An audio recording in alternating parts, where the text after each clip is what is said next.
Hey, in this episode of the Wenner-Folsom Podcast, we're talking humor. We're talking being present and being able to take serious things lightly. So our guest today is David Brubaker, aka Semi-Stupid, one of my very favorite satirical comedians working today, and have some great talks that are not only funny and irreverent and downright filthy, but also very insightful. So you'll enjoy this one. Welcome to another episode of the Wenner-Folsom Podcast, your source for battle-tested leadership and resiliency. And we have an awesome guest for us today, don't we, Philip? Yeah, we do. This is one of my favorite dudes on the interweb. Only semi-stupid. Actually, frighteningly smart. Sometimes I go full stupid, though. You do, but it's like very never intentional. Want to go full stupid. It's fucking intentional stupid. And so, David, you're a comedian, but you're an actor as well. And so, I don't know how you came through my feed, but like literally laughed out loud. And I'm not a big laugher. It was the satirical little piece you did on Yellowstone, and I watched it numerous times. It was so fucking good. And that led me down the rabbit hole of the Top Gun things and the Mike Tyson one. Just fucking brilliant, dude. So proud to have you on the show. And happy to be here. Yeah. And we were talking about your hat. Why don't we just kick that off with that sweet hat?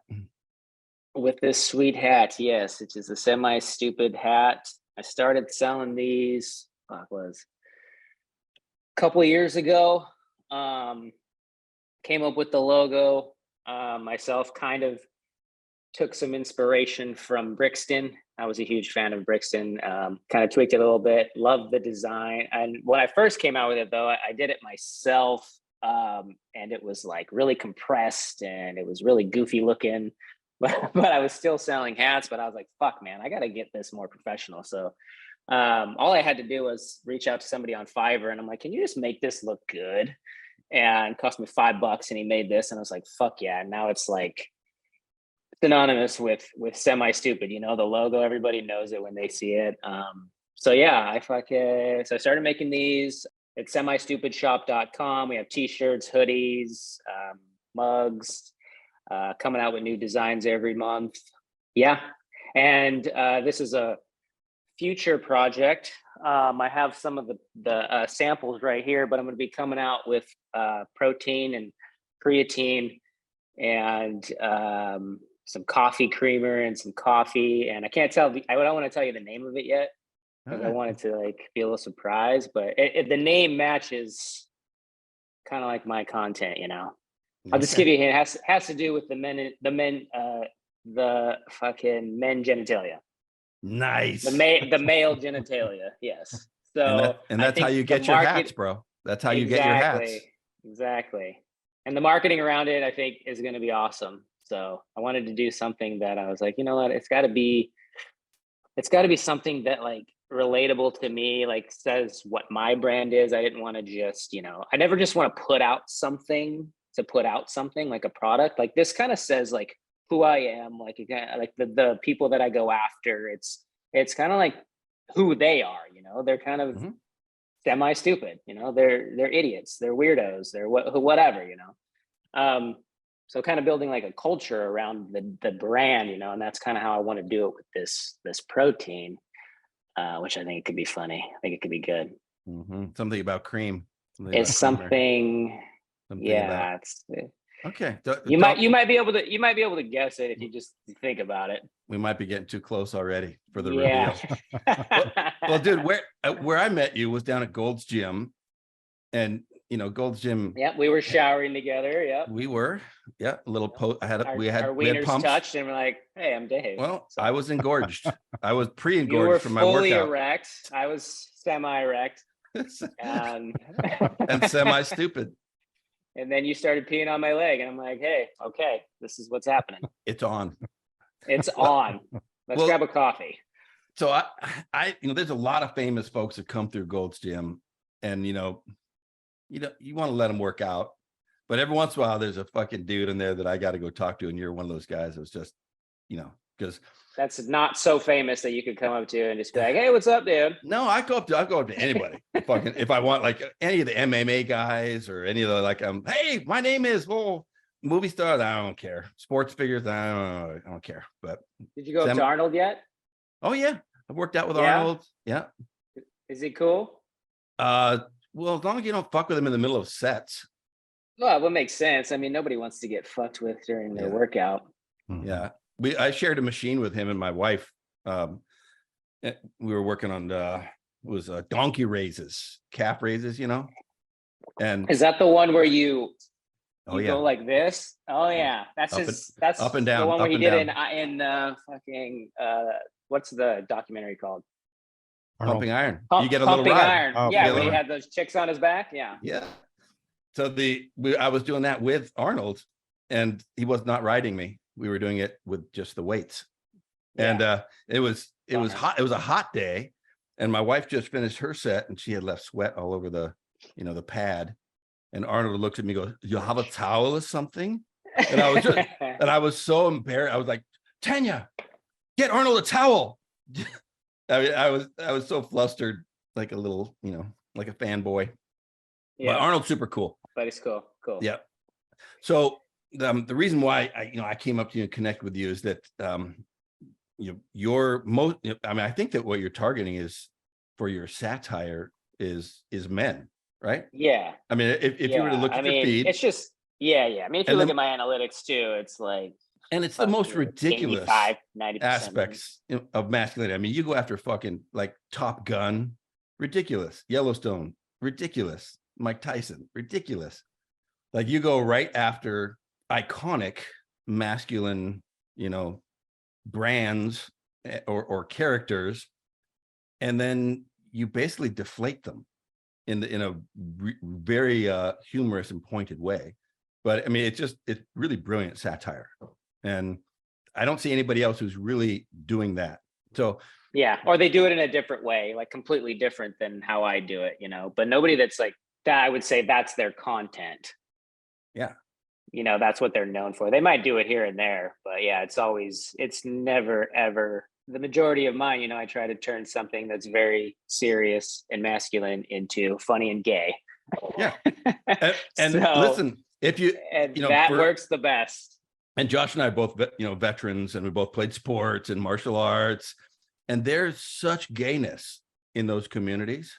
I mean, yeah, you cannot, if you go into a real locker room or, a real barracks, the rampant, just normalization of gay topics and behavior, I think would shock most people. It's like a little hidden underworld, that you don't talk, and nobody really talks about it. Yeah. Yeah. You kind of like just do it in the privacy of your bros or whatever. And now it's like, I'm bringing it out into the public. Yeah. And the people who don't do that, they get very upset and offended. And like, this is not how it is. But it is not how bros act. It's like bullshit. You just don't have the right bros. You fucking liar. Do you take a lot of heat? I was curious, do you take a lot of heat from it? Do you get people, coming after you with it that are offended by it?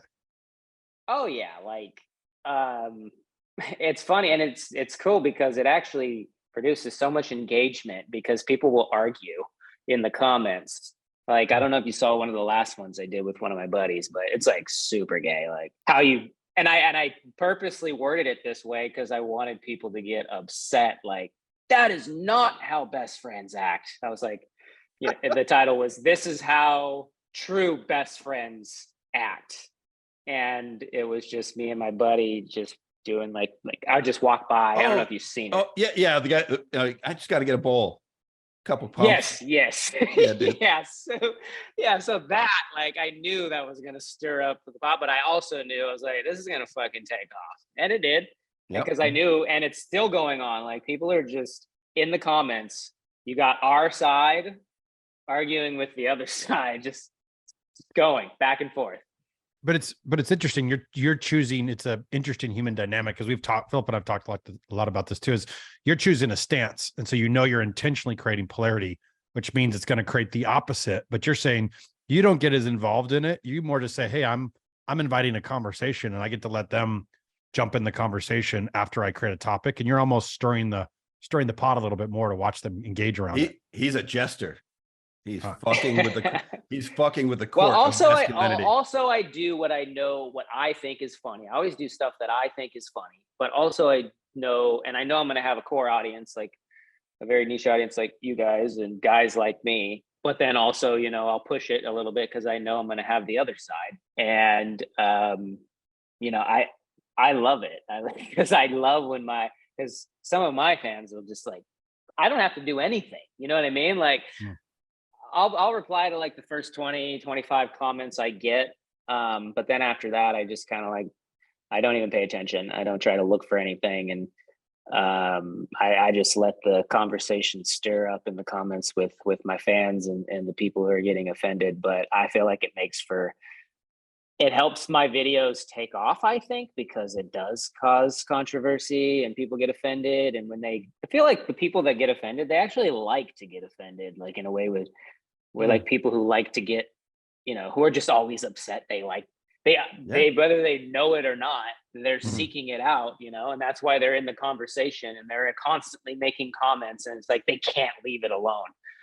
It's like that's where they get their importance. They want people to know, like, I am not like this. This is not funny. And then they just go back and forth, and that's their life, commenting in my videos. Shakespeare said in response to something, methinks thou protest too much, which is basically like, so why are you so triggered by this? Oh, right, yeah. You got something deep down, bud. You need to work it out.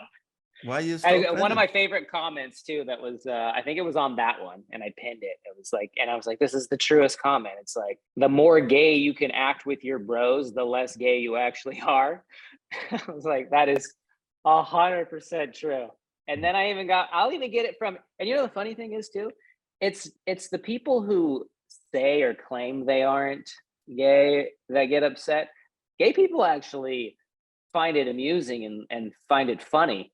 And they'll even make comments like, okay, I'm gay, but I won't even, me and my gay friends aren't as gay as this. Like, like this, or I have some of my straightest friends are gayer than I am, and they all act like this. So it's funny. It's kind of like I would compare it to like cultural appropriation, like how the people who get upset about that are like the people that have nothing to do with the culture. Because the actual culture, they embrace it and they like it and they find it. They're like, yeah, where are my stuff? I think it's similar with that. And like a lot of the people who get upset, I'm like, dude, you might be gay. Yeah. Because if you know what I mean? If you're getting that mad, it's like you got some deep down issues that you need to, bring out. Same thing in the MMA community or the jiu-jitsu world. I mean, you have to deflate the fact you got a man between your legs and we're about ready to roll around and get sweaty, and like, you have to speak at that, otherwise there's that weird load. So just sail straight into that storm and normalize it. Like, come on, come down here, get between my legs, and let's see what happens. You actually just gave me an idea for a video, so I have to write that down. I haven't done a UFC one yet, so I might have to do that where I'm between a guy's legs or something. I say that whenever I have a fight, and I'm inviting my friends, do you want to watch some naked men roll around together, in a cage for money? Yeah. And I can't, because it's fucking ridiculous. And it's my favorite sport. I mean, I can't tell you how many hours of naked men I've seen rolling around together. I mean, it's my favorite thing. But then you got to normalize that. Otherwise, it's just... You have to. Yeah. I mean, and in sports too. I mean, it's like the only place you could be gay, You can slap your buddy on the ass. You can fucking do whatever. But outside of sports, you just can't do it. Yeah. So, a lot, and Josh and I are both in the manosphere, right? This masculine movement. And it's one of those things that really does have to come back. And it comes back from the far traditional masculine roles. That's the only way we're going to really normalize that, is by going way out there with warrior culture and go, it's normalized there. So let's just end this conversation. So how intentional is that with you? How much are you just hoeing out to, get attention, and how much agenda do you have in your work? Well, to be honest, like my personality immediately, like comedy wise, goes towards gay humor. I've always been like that. Like, so I don't ever, like I said, I always make things that just like, if I think they're funny. I think like the last one I did with me and my buddy, I took it a little farther because I wanted to get that reaction. But like that stuff doesn't bother. Like that stuff like I would normally do. I just put it on film. But and if I'm doing, and here's the thing too, because I don't want to just be known for just like gay content. So like if I feel like I'm doing too much gay stuff in a row, I'll be like, all right, I gotta pump the brakes and do like a week or two without gay content. But then I'll come back to it. But I mean, for the most part, seriously, I do what comes, the first thing that like comes to me. So if I'm looking for a movie clip, I'm not going into it thinking like, oh, this is going to be gay, or this is how I'm going to do this, or blah, blah, blah. I'll watch the clip and then I'll like say I pick the actor and I'm like, okay, let's see if I can work with this. And then I'll just kind of be like, okay, I could say this, I can say that. Or I'll be like, oh, this would be a funny scenario if he was my dad and, he came home drunk. So it kind of like just goes like that. Like I'm just kind of bouncing off ideas as I'm watching the clip. Or I'll think of a clip.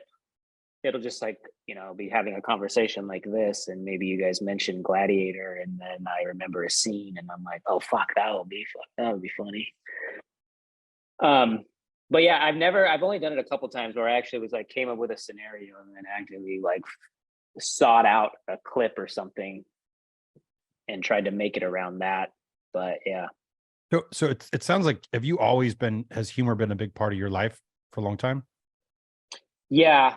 So like when I was like a kid, I was one of those that always had my mom's huge ass fucking VCR camera on my shoulder and was just constantly filming and making stupid little videos and making my brothers film with me, like little news anchors and shit like that. So I was like constantly making videos. And yeah, I think it's like, everybody's kind of born with something, whether it's fucking, I don't know, speed, smartness, whatever.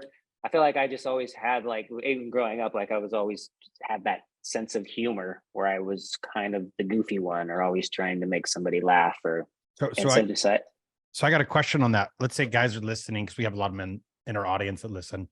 Let's say a guy is wanting to work more on his humor or develop, because a lot of what we talk about in our men's community is how do you become aware of where you're at and how do you develop parts of yourself which are not natural to you that make you better. So in a certain situation, you might say, hey, humor may bring some lightness to the situation. There's even some like dark humor that happens a lot of times with veterans, first responders, amongst horrific shit that's happening to like loosen up the energy, right? So it's not always talked about because the civilians don't understand, but that's very much part of the culture, dark humor. So somebody wanting to get into humor that's listening, going like, I don't do humor well.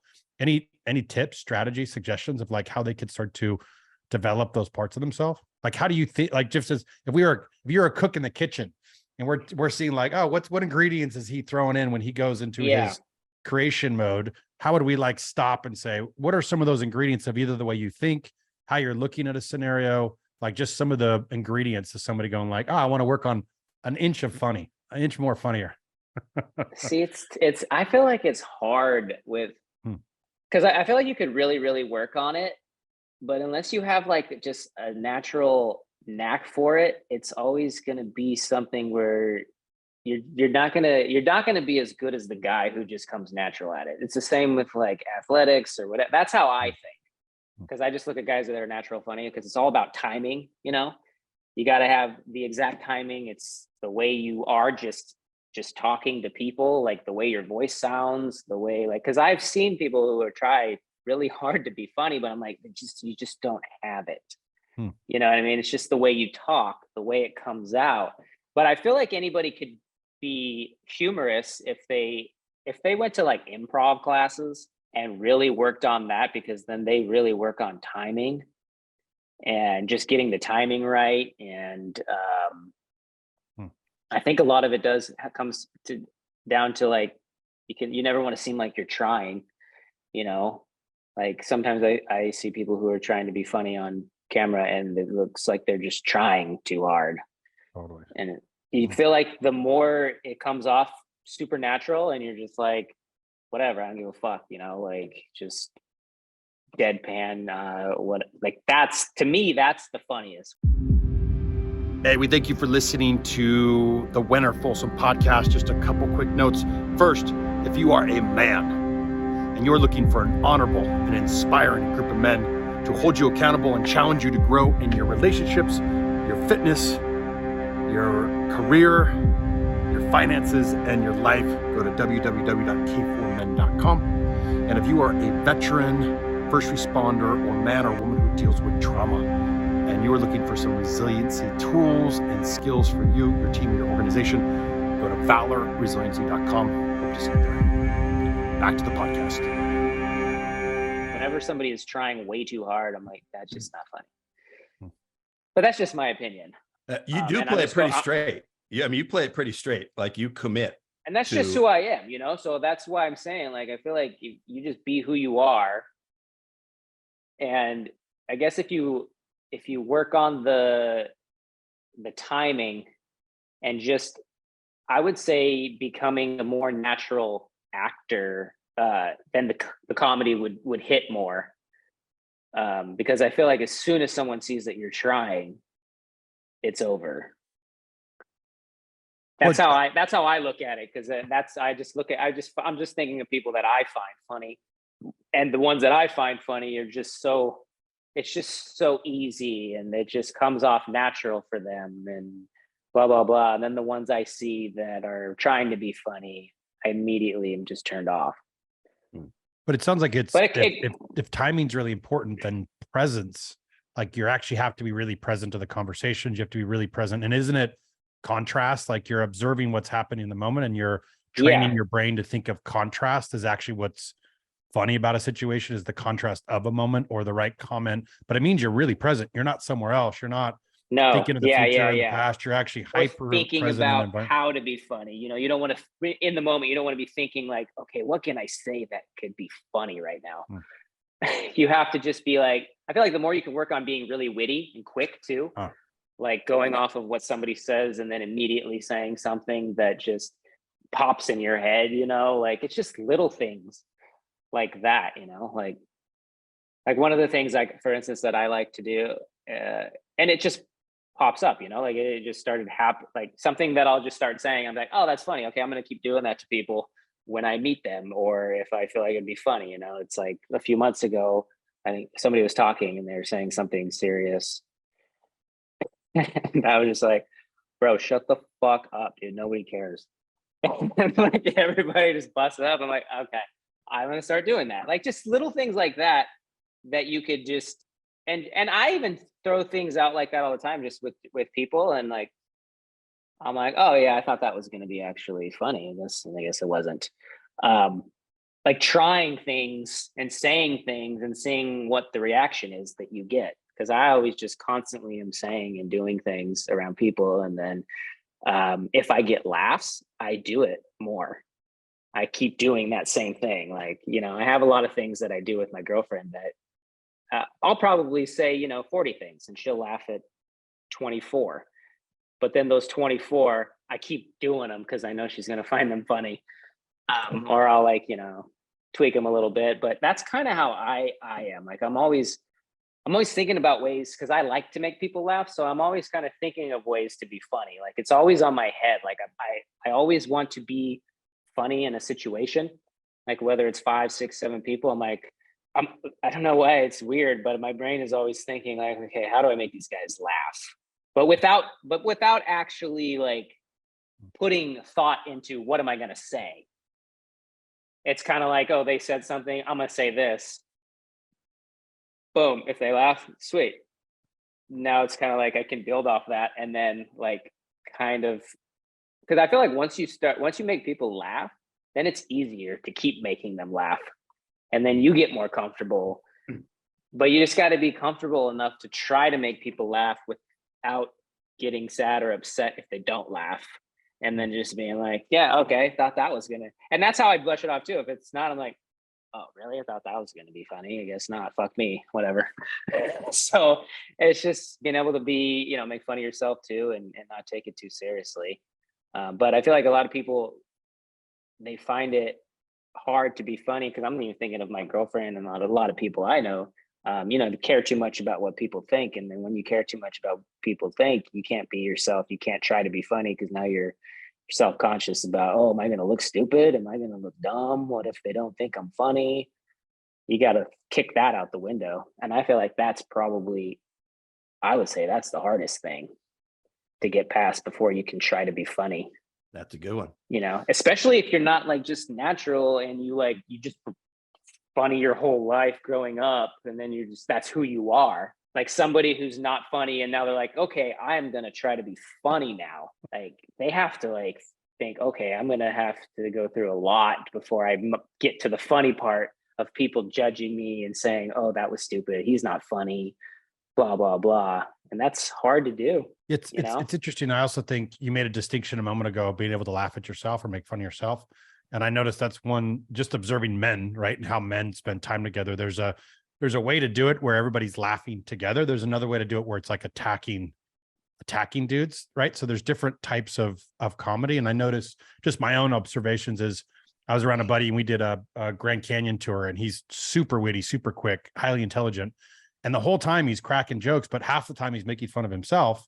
And then half of the time he's got so much culture and so many things he's talking about that he's just like, I noticed it made everything more fun, because he was adding but nobody felt attacked, even though if he made fun of somebody, because he was constantly making fun of himself, and almost like balance where I've seen other guys do it, and they almost need to get their ego by actually trying to pick on guys and then making them the joke. But one feels more attack focused, or like, I feel insecure, so I'm going to make you feel insecure. The other one feels more like, I'm so comfortable in myself, I can make fun of myself and everybody else around it. So there's a very different tone to that as well, right? And that's a great point too. Like the balance of, you never want to just make fun of people.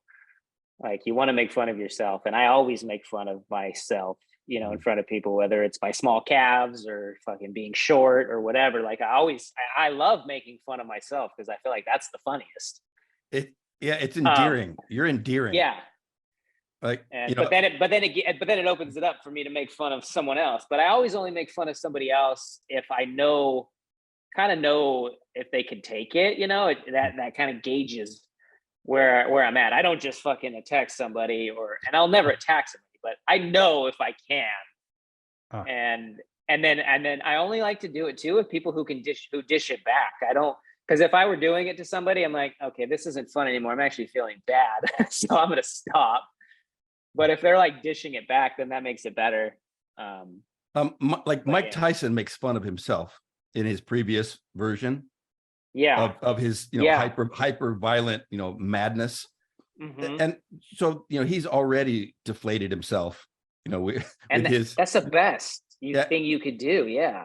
And so, and Top Gun, that the little wink and nod when they were filming that, of like, this is some ridiculous, pretentious shit. Same to the Yellowstone. I mean, there's a pretentiousness about most of the targets you go after that they already know they're ridiculous.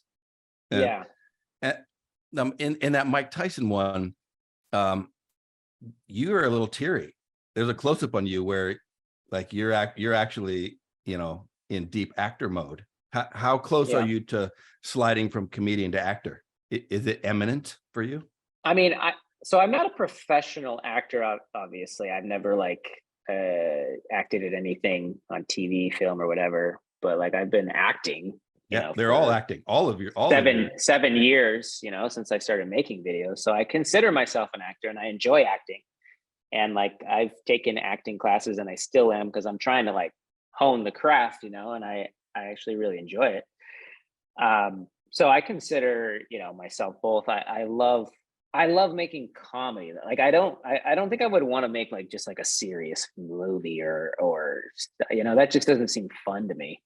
Like, I would love to make like action comedies, or fucking some more of their genre, but throw in some comedic stuff. You know what I mean? Like, I would never never just want to be like fucking Jason Bourne. Like it would be like Jason Bourne, but kind of a fucking shithead idiot, you know, like that would be fun. So almost like Kevin Hart plays in a lot of his roles where he's adding comedy. Sometimes he can be making fun of it. Like he plays kind of the playful, funny guy, but he's doing Ryan action. Reynolds they're Ryan kind of like a Reynolds. mixture of the both, but it's not like too serious, you know. That's what I like. But yeah, you know, and you never know. Like I would love to possibly get the opportunities to like act in like some shows and some movies or whatever, but it's not like oh, if that doesn't happen, it's going to kill me, you know, because I really enjoy what I do and I'm always working on how to make my thing bigger and grow that and leverage everything I have to like create businesses and all that and that good stuff. So I'm not like, oh, fuck, I have to become an actor or else my life is over. It's like, if it happens, fantastic. If not, you know, I'll end up eventually making my own stuff, you know, short films, movies, whatever. So I'm not worried about it, but just coffee fun. creamer. Coffee creamer, yeah. Just Whatever, I can become a billionaire from coffee creamer. But yeah, so yeah, but in for that one, I didn't really have to like go anywhere to get teary-eyed. That was just literally like I was imagining being scared for my life, but then also I wasn't blinking. And that was just making my eyes tear up just by doing that. Ooh.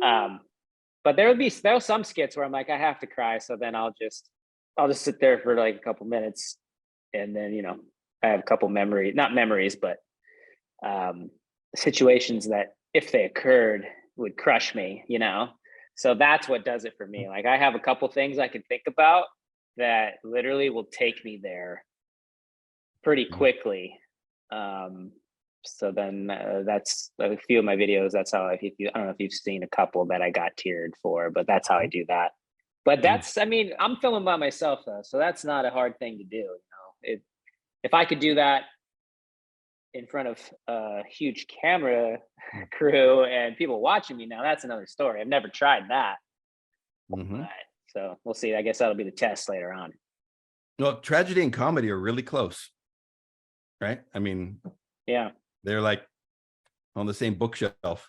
And you do see a lot of comedians who made that just step over. Like and you're like, holy shit, I didn't know they could do that. Like nobody even knows that Tom Hanks was a comedian now. Yeah. Like he was a fucking comedian, you know. Was he a stand-up comedian? You know, and he kind of slid over into the comedic roles, you know, and all of a sudden he is the heavy-hitting great dramatic actor. Yeah. And that's true for many of our greats, you know, that they made that little transition because it's you have access to emotions and your authentic commentary on how you view the world is you're actively looking at the world, which is like that. That's one of the reasons why I've enjoyed you so much is that you're able to see the Jim Bro culture, or you're able to see the, you know, whatever that actual culture is as a thing instead of something you're participating in. And you know, it's really, really brilliant satirical stuff. Well, thanks, brother. Appreciate that. So what do you got working on now besides the jujitsu and the creamer? The jujitsu. Well, I meant the video you'll be shooting on jujitsu. Oh yeah. I mean, same old shooting the videos. Something in the works right now where it could possibly have my own show, but we'll see. I don't want to say too much. I don't like to talk about things unless they actually happen. So let's just say it's something that we are, some producers reached out to me and they want to pitch a show to a production company. So fingers crossed. We'll see how that goes. That the pitch should be going on in a couple weeks. So, and this show would include, you know, kind of what I'm doing now. Yes. Yeah. Comedy sketches. Comedy sketches. Yes. All right. So think of it kind of like how, you know, how Key and Peele were on their show. Oh yeah. Where they kind of like talked about it and then showed little clips. That's kind of how it would be, with my type of videos that I'm doing now. So excited. We'll see what happens. But I'll keep you guys posted. And I'll probably, if it does happen, obviously I'll fucking announce the shit out of it all over Instagram. So you'll see it. Beautiful. But so that's what we got working on. Other than that, just, still making my videos. Got to keep that up. That's how I keep growing. When are you gonna be down at Gold Gym again? I don't know. Those videos that I was making there, the manager did not like one of the last ones I did. So Okay. that's why I stopped filming there. Okay. But I'm probably going to start going there every few weeks, just because I still have the membership that they gave me, just to work out, because I love the gym, So I don't know. I'll hit you up when I'm there next. Cool, man. Maybe I'll see you. I'll see you in the showers. Yep. I'll see you in the showers. All right. Hey, we always give a call to action for anybody listening. Yeah. So I know we talked a little bit about how to become, whether it become funny or even just more present is part of what I was hearing from you, is like how to be more present in a room, how to observe what's going on, how to find, is there a call that you would give, a call to action, like some sort of a way to, because I will say for those that are listening that, desire women as partners, it's like the number one thing that women look for is humor and playfulness, right? Because it makes the environment fun. So a lot of guys I could see are wanting to develop that more in themselves. Is there one thing they could do? If you had to say one thing, is it to take an improv class? Is it to practice? Like, what would you say is one skill to work on as a call to action from them to increase the level of funniness? Even 2% up could be better. I mean, yeah, I would say improv, because it's definitely going to take them out of their comfort zone, and they're going to be put in situations with a bunch of people that they wouldn't do otherwise, because I could say they could do stuff by themselves, but that's not the same. Like if they're filming themselves doing stuff, that's not going to mean they could do that in front of a girl or in front of people. So I would say, that acting class, whatever, something where you're going to be in front of people and take you out of your comfort zone and hopefully get you out of your own head, because I feel like that's the hardest part, is getting out of your own head. I mean, I even struggle with that. Like when I'm doing like acting classes and I have to do a scene, with another partner in front of, 12 people watching me, and then the acting teacher watching me to critique me and all that, it's still fucking hard to get out of your head and just be present in the moment and forget about all that. So I feel like once you can do that, you're unstoppable. Because I mean, the moments I can do it, it's fantastic, but I'm still not there. But if you can get there, I feel like that's what all the greats have in common, they get out of their own head and they're just their true authentic selves without worrying about anything, what anybody thinks. They're not nervous. They're just like, whatever, this is how I am. Fuck you. I don't give a shit if you like me or not.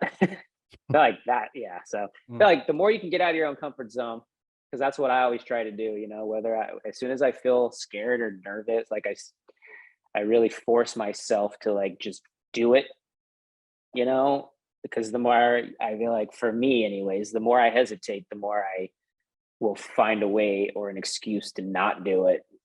But if I'm like, I always try to be, the first, like if that, like in class, for instance, if they're like, who wants to go first? I'm like, I'll do it. Because I just want to fucking be the one who's always doing it without thinking about it and letting that fear or anything set in. I'm like, no, fuck that. You just got to do it. There's your marching orders, folks. Just yes, because I'm always scared and nervous when I'm doing that in front of people, but you just do it anyway, and then eventually you'll hopefully get better, where you just build this layer of skin where it doesn't hurt you anymore, it doesn't bother you anymore.